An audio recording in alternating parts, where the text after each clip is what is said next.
Thanks, Bob, for those kind words. I think. First of all, I'd like to thank everyone here for allowing me to have this award. You know, the older you get into the years of football, you seem to be forgotten, but thank God somebody in the organization happened to remember the old Pollock who played for the Jets. And it's only because now the Jets really don't have any more Super Bowl rings. Is there any Giant fans here? Oh, my. Ooh, come on. Oh, I'm suffering over here. My kid's got 3 rings. You guys got all the other rings. What's a New York Jet guy going to do around here? Please. But anyway, listen, it's very hard. You know how I got my son Danny came home, really, after he won his 3rd Super Bowl ring, you know? And listen, nobody in the world I want more to do well than my son, of course. But he walks in and he's, you know, it was in July, I think it was. He was with the Colts at the time. And he got his ring. He comes in and he grabs me by the arm and he says, "Dad, how you doing?" It's good. And he slaps my hand and there's something in his hand. He goes, "By the way, that's his championship ring if you've never seen one." I said, "Don't come to my house no more, boy." But listen, you know, being involved in this organization, which all of you people have, and you know, Mr. Adio, I mean, really, he seems to have covered every bit of the neighborhood there is. Did you sleep? Where's he at? You know about everybody's wife, the other guy's person, you know. So, but it was really admirable, and I'm sure you've done a lot of great things for the kids. But between Marie and Ed, I mean, losing your son, of course, was not a tremendous thing, but you know, Bobby mentioned earlier how I talk about Catholic education a lot, but beyond that, you know, losing your son is a tremendous blow. But the one thing that we don't understand about that is divine providence. Divine providence is God's will for whatever happens to you.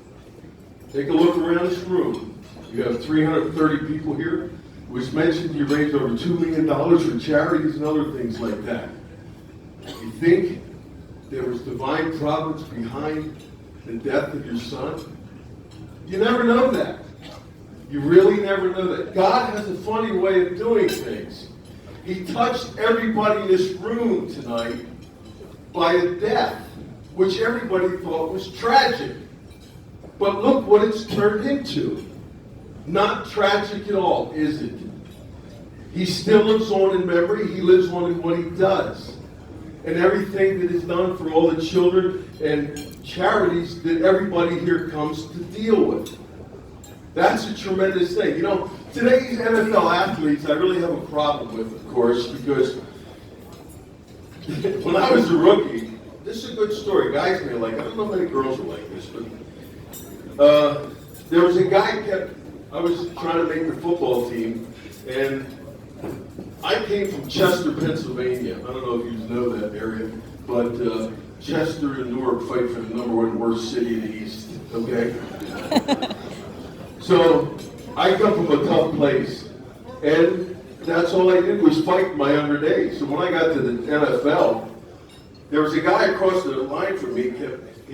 He come from St. Louis trying to make the team, and he kept hitting me late. And this is how I spoke to him, really. Stop it. Please don't do it. And that's what I said to him. I said, God's on his truth. Because what I was about to do to him wasn't nice. So this kid wanted to stop, so we get in a fight. Now, I don't know if anybody knows my background. I fought Joe Frazier 3 times in a sparring. I used to train at Clover Lake. Jerry Cooney was my sparring partner for a while. I fought in tough man competition. But I knew how to fight. This kid got in a fight with me, and it kind of ended. The kid quit and walked away. And I was surprised because I've never seen anybody quit in a football uniform from a fight. And the trainers woke me up that night, and I thought they were waking me up to cut me. Oh, was I scared to death. They came in to tell me they had to take the kid to the hospital and sew his jaw shut. I wasn't going to be denied. Now, the one thing that football and athletics has taught me, okay, is you must try your best. By any odds out there, you must overcome those odds. And I did that. Like Bobby mentioned about me being drafted in the 6th round. I haven't been there yet, but I've mentioned many times, there's a possibility maybe one day I'll enter the Pro Football Hall of Fame. That's something that would be treasured by anyone, okay? But I didn't get there by not trying hard and not doing hard. And tonight, it's the same thing. You know, somebody said earlier, I don't know who it was actually, and it talked about, unless you do for others, you'll never be truly happy. And that mantra came from probably one of the most tremendous women that walked this earth, Mother Teresa. Mother Teresa spent her life doing for others, like you are here. And these kids today that stand up and or kneel in football games and all, I don't take a side with any of them. I steal a line from Father's earlier rendition. Today is St. Francis' feast day. And there's a song that we sing in church, if you're a Catholic, and they often say, "Let there be peace on earth, and let it begin with me."